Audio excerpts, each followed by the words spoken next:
Welcome to the Philippine Fashion Trends Season 4.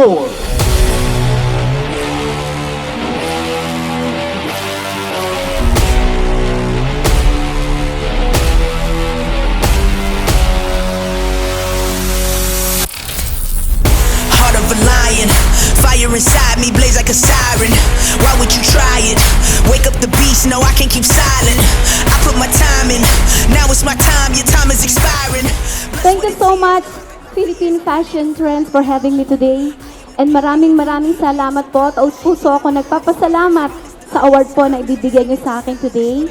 We are the Flippers, third chance. Today, we're celebrating second year anniversary of Philippine Fashion Trends. Gusto lang po namin magpasalamat sa ngalan din ni Direk Miller, Danyolco, sa mga lahat ng mga sumusuporta, especially sa mga sponsors. Counting our sins, I don't have no friends. I came here to win. My start is your end. Now let it begin now. Guys, season 4 na tayo. So, unang-una nagpapasalamat kami sa Diyos at patuloy tayong ginagabayan. Alam nyo, hindi namin matutuloy ito kundi dahil sa inyo. Get loud for me. Hands in the crowd, we tearing it down. Get loud for me. Get loud for me. Get loud for me. Hands in the crowd, we tearing it down.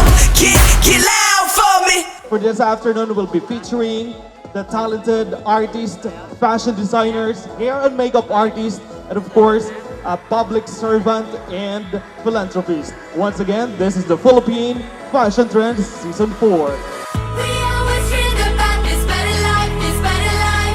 We always felt it coming all along, yeah, all along. We got the keys to open paradise, yeah, paradise. Now let's go walking hand in hand. Come on, baby, we can hit the lights, make the wrongs turn right. Tonight, we will be witnessing the different talents of our individuals who will be sharing on stage their respective skills, talents, and of course, they will show to us what they've got.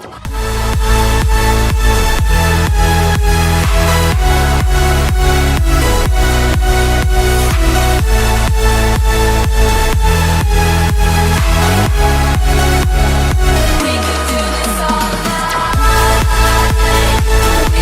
this all night. Everything's alright. We got the keys to open paradise, yeah, paradise. We can do this all night.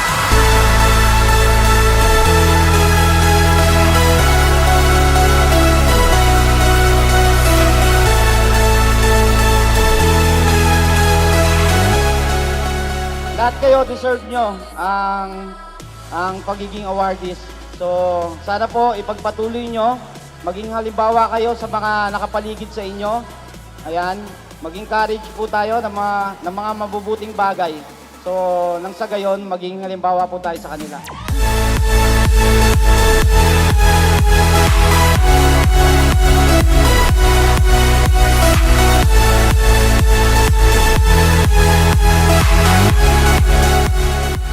Sa lahat po ng aming ginagawa, yung aming pagod, makita lang namin kayong masaya. Masaya na po kami. Maraming salamat po sa inyong lahat sa suporta niyo.